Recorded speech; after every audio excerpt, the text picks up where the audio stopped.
Teman-teman, bayangin aja kalau di Inggris itu lagi ada wabah. Tapi wabahnya wabah apa dulu nih? Ternyata wabahnya itu wabah hantu. Gila kan? So, jadi entah kenapa tiba-tiba di Inggris itu kayak dilanda wabah hantu dan itu bener-bener kayak ngerubah tatanan negara Inggris. Yang akhirnya pemerintah Inggris kayak mendirikan Departemen Pembasmi Hantu. Dan paling epicnya lagi, jadi semua pembasmi hantu yang direkrut sama pemerintahan Inggris juga sama perusahaan-perusahaan, ya perusahaan swasta di bawah naungan Departemen Pembasmi Hantu itu tuh ternyata anak-anak sampai usia remaja. Karena tahu kenapa? Cuman mereka yang bisa ngeliat, mendenger, dan yang peka di mana ada spirit, di mana ada hantu. Makanya kalau udah menginjak usia dewasa tuh bener-bener kayak udah nggak peka lagi gitu. Jadi makanya rata-rata pembasmi hantu yang ada itu anak-anak sampai usia remaja. Dan ya ini dia Lockwood & Co by Jonathan Stroud.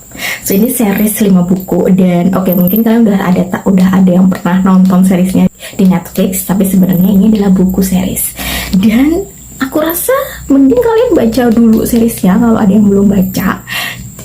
Jadi ini kayak vibe-nya beda banget, dan di mana-mana ya rata-rata series atau TV show yang diangkat dari buku itu tuh beda banget. Makanya menurut aku mending baca bukunya dulu. Nah, di series ini kita ketemu si Lucy. Jadi Lucy ini adalah salah satu pembasmi hantu berbakat luar biasa yang kabur dari rumahnya di kampung di pedesaan di Inggris untuk datang ke London untuk jadi salah satu pembasmi hantu dari perusahaan swasta terbesar pembasmi hantu di London. Tapi karena untuk mendaftar dan jadi salah satu pembasmi hantu di perusahaan itu tuh kayak banyak banget syaratnya dan dia nggak punya. Dan ujung-ujungnya akhirnya dia datang ke Lockwood & Co. Dan di sini kita ketemu sama si Lockwood dan asistennya George. Jadi si Lockwood, Anthony Lockwood ini kayak dia tuh kayak mendirikan independent company pembasmi hantu kayak gitu. So jadi si Lucy kayak gabung di situ gitu karena nggak ada yang pilihan lain kayak gitu. So ya.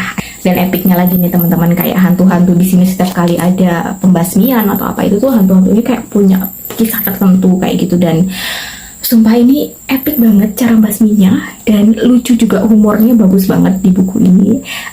Slow burn, jadi ada kisah cinta remaja kayak gitu, dan untuk plotnya ini nyambung banget dari plot buku 1 sampai buku 5 itu nyambung banget, dan itu ternyata plot twist banget. Ada kisah besar di balik semua ini, itu bener-bener ada kisah epic banget, ada plot yang epic banget, dan itu bener-bener kayak aku juga jengkel sama Netflix nge-cancel series ini karena aku udah happy banget sama series itu. Aku udah berkali-kali nonton series itu kalau lagi bingung mau nonton apa.